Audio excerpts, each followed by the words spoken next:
Hi, welcome to my YouTube channel. Today we're going to talk about fundraising. I've talked about fundraising in an earlier video about the kind of dance party theory. But today I'm going to talk about who you should get as investors and why the initial investors are really important. So let's go on with the video.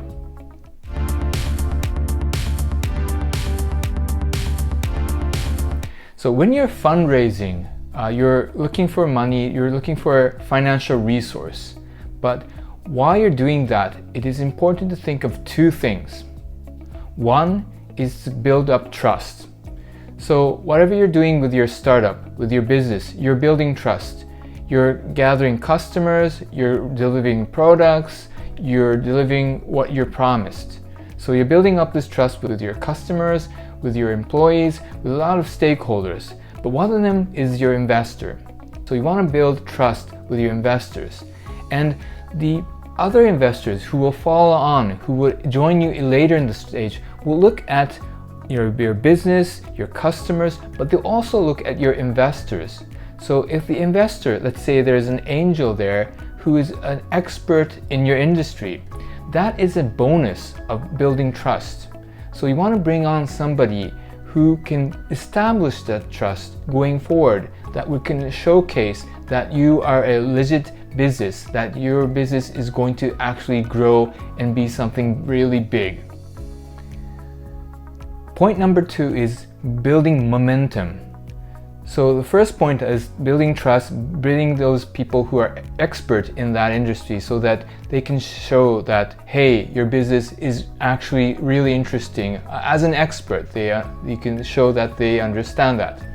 The second point is building momentum.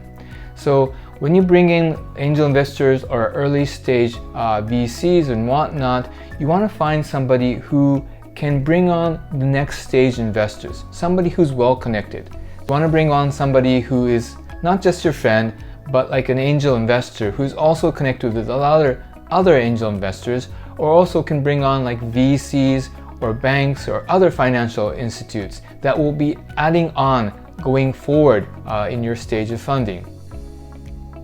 So when you're thinking of building trust, building momentum, you kind of also want to think of what your end goal is. Are you thinking, is it more likely that you will have an M&A as an exit, or are you going for an IPO route? Depending on which route you will go, you would want to invite people as investors to kind of build that pathway toward your goal. Let's say you're thinking about an M&A route. So you kind of think of, okay, I'm in the, let's say, music industry, so I would eventually want to sell out to a music label. You want to figure out which labels would be interested in you and try to figure out how you can connect, build relationships with those going forward. So we want to find somebody who has a strong relationship with those music labels. So when you're inviting investors, you shouldn't just randomly invite anybody. You should be really focused, you should really think forward of what your path would be and get people who will help you go through that route, get to that goal. I hope this short video was helpful for you, figuring out who you should choose as an investor and what you need to think when you're choosing VCs or angels.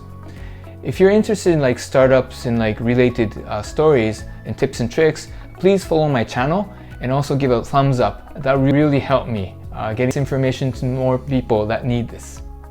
Thank you very much for watching this video to the very end. I hope to see you soon.